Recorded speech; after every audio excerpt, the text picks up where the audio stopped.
We, the jury, unanimously find the defendant, G.K. Rick Chow, as to a charge of murder, not guilty. Everybody mad about what I'm saying, but you mean to tell me all these black people go against the nigga who's speaking up for niggas and side with that? They killed my baby. I don't wish this on nobody. You shoot a kid straight in their back after chasing them for 130 yards and somehow get found not guilty? In 2023, Cyrus entered the store, was suspected of stealing a bottle of water, exited the store, chased for 130 yards by Chow and his son, shot in the back and died on scene. While Cyrus did not steal anything, he did have a gun inside his jacket, which was mistaken for stolen goods. One thing I do think played a huge role in this case was the fact that prosecution only put a murder charge on the table. Chow's entire defense was that Cyrus pulled a gun on his son, so he shot him to defend his son. The jury wasn't convinced beyond reasonable doubt that it wasn't self-defense, then they're not going to convict him of murder. If there are no lesser charges offered on the table, it's either going to be murder or not guilty. That might have been the prosecution's biggest mistake in this case. Wasn't the first time Mr. Chow shot at a suspected shoplifter, just the first time it was fatal. I keep telling y'all, if you do not retaliate, they're going to keep doing it. Y'all make me want to grab y'all and just shake your ass. Like, you have to do something about them doing shit. That was a damn child running away. And they let this man scot-free. You have to retaliate. If you sitting there like, how do we do it without violence? Cool. That was a Asian family that sat there and did that. If you're in America and you have an Asian store, whether that's hair, food, clothing, you will not see a black person's dollar. Ever.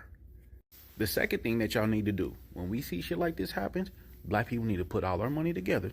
Every last one of us, put as much as we can get. Just like they got that money for Chud the Builder. You see how they people's back? We need to do the same shit and make sure that mama don't got to never worry about nothing else for the rest of her life. We have to do something about the shit.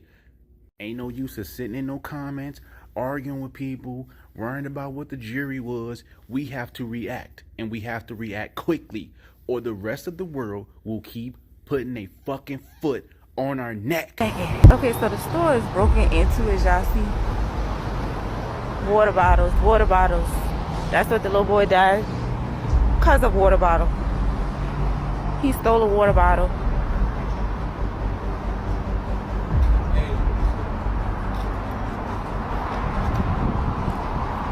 $0.89 water he lost his life for. That's crazy. Sorry. Plenty of water bottles. Now water so free is crazy.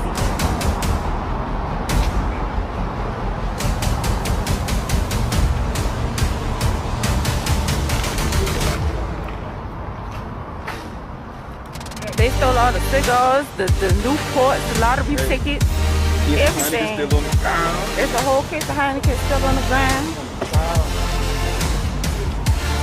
Trash it. This is the moment Cyrus walking to the cooler, opening the door, taking out 4 bottles of water, one by one, standing there, then putting every single one back, one by one, closing the cooler. He never took a thing. But before he could reach that door, the store owner's wife said something in Cantonese. And within seconds, surveillance cameras captured all 3 of them, Alice Chow, Andy Chow, and Rick Chow, running after him. The investigator was asked, "Do you remember the moment you realized Cyrus never took anything?" He said, "I do."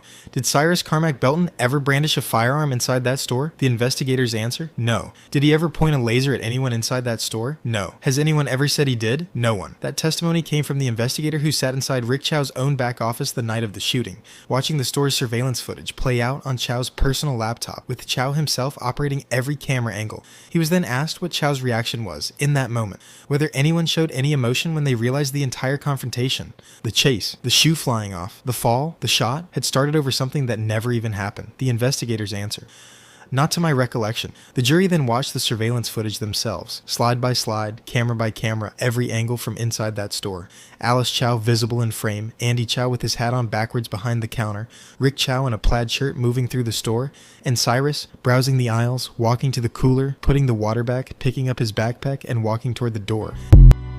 All these black people mad at me about what I said about them Asian folk, homie. Johnny Dang and now another Chinese motherfucker ain't never done nothing for us, homie. They didn't cry when Tamir Rice died. They didn't stand up with Mike Brown. Nigga, even from the time they was building the railroad through the Pacific, and one of them had Burlington Northern on the side. The niggas was building the Burlington Northern, the Asians was building Pacific, trying to race to meet in the middle. Nigga, they didn't fuck with us. Even in our stores, nigga. Our kids can't go in their stores and just shop freely. Leave your backpacks at the door. You know, come in here. Nigga, they do our kids bad. And they sell stale candy, outdated food to our people, and they will kill our children behind that stale candy. Nigga, expired shit. They shot Natasha Harlan in the head. Nigga, we still ain't done nothing about that. How the fuck they get a pass, nigga? And somebody do something to them bitches, and within 1 year of a president, these bitches got all kind of laws enacted. 1-800, nigga, baddest niggas been done in this country, homie. And they ain't never spoke one time for us. They Chinese rappers can come over here and go nigga, nigga, nigga, nigga, nigga. And then when they get mad at us, they can also say fuck you, nigga. We can't say fuck you, gook.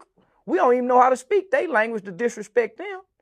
So they come take on our culture. China Mac, Johnny Dang, they get to be niggas, huh? And when a nigga say, nah, fuck you, Chinese boy, go rap in your language. Until y'all get something back y'all been taking, nigga. Y'all don't even hire us. Go look at any Chinese restaurant, any Chinese store. See if a nigga working anywhere, my nigga. See if a half-breed motherfucker working. Nigga, they'll go learn Spanish before they learn how to talk to a nigga. So, man, no, how you get that, nigga? Nigga, we supposed to be boycotting Johnny Dang. We supposed to shame every goddamn black rapper, take they black dollar to that nigga. I'm sorry, to that Chinese motherfucker, whatever the fuck he is. He ain't no nigga. But fuck him. My nigga. Hey, my nigga. Hey, he got so much money. He so rich. He telling us this white boy way richer than y'all. I'm making this white boy shit. You niggas, that's what he said. And you niggas clapping. Man, I'm sick of these niggas, homie. Sign number 3. He was found not guilty for the shooting and killing of Cyrus Carmack Belton. Just to be clear, in 2023, Cyrus entered the store, was suspected of stealing a bottle of water, exited the store, chased for 130 yards by Chow and his son, shot in the back and died on scene. While Cyrus did not steal anything, he did have a gun inside his jacket, which was mistaken for stolen goods. One thing I do think played a huge role in this case was the fact that prosecution only put a murder charge on the table. Chow's entire defense was that Cyrus pulled a gun on his son, so he shot him to defend his son. The jury wasn't convinced beyond reasonable doubt that it wasn't self-defense, then they're not going to convict him of murder. If there are no lesser charges offered on the table, it's either going to be murder or not guilty. That might have been the prosecution's biggest mistake in this case. Wasn't the first time Mr. Chow shot at a suspected shoplifter, just the first time it was fatal.